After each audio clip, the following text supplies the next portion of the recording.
Hi guys. All right, I'm gonna film my second lesson. We're gonna be multiplying decimals.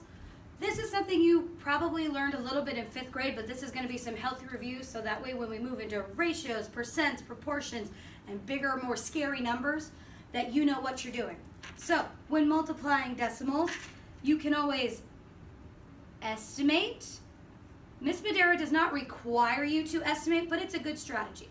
So you estimate the product first. Basically what I'm saying is round your numbers, see what the answer could be, and then if it matches your actual computation, you're on the right track.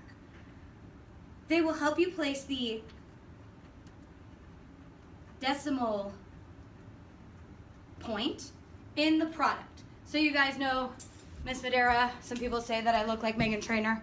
It's all about that base. Well, in this case, magnets don't matter. It's all about the swoops. So, I have a problem. I'm going to count the swoops. 1, 2, 3. There were 3 swoops. Keep that in mind. So, if I estimated 3.78, is that closer to 3 or 4? I have to round up. It's actually closer to 4. If I round 4.1 to the nearest whole number, that's actually closest to 4. So my estimate is going to be 4 times 4 is 16. So I'm looking for my answer to be somewhere around this number. So I'm going to actually go ahead and multiply with my decimals this time. 3.78 times 4.1.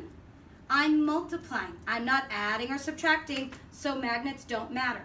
I'm going to multiply just like I would multiply a 3-digit by a 2-digit number. 8 times 1 is 8. 7 times 1 is 7. 1 times 3 is 3. Tic-tac-toe. Sorry guys, I'm going to have to go down to the box a little bit. 8 times 4 is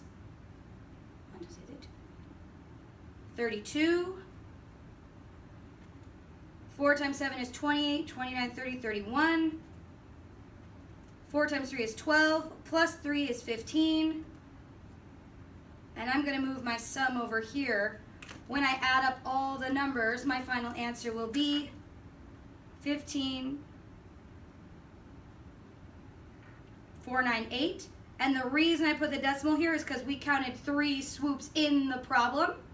I don't worry about those swoops until the end. I counted over 1, 2, 3 swoops. That's giving me my answer. When multiplying decimals, you can also do the following steps, like we just did. You would place the decimal point. You first multiply the 2 factors as if they're both whole numbers. You're not going to worry about those decimals at all yet. You're going to wait until you have your product and then plug those swoops in. Then, just like we said, we count the number of decimal places. Put a box around the words decimal places so you know that's what Miss Madera means, the swoop. How many spaces did the decimal go in? This one was 3 swoops. So my answer should also have 3 swoops. Then you're going to start from the right and work your way in. So just like I did with my answer. Actually, I'm going to put it on a Post-it so you can see nice and big. My answer was this. I started from the right and went in 3 swoops. 1, 2, 3. There's my answer. It will look like this without those swoops. So basically, it's all about the swoops. Count them over. All right. And again, Miss Madera doesn't require you to do this, but it's also a good idea to estimate and check. So going back to my answers, 15.498. Is that reasonably close to 16? Totally. It's just one whole number away.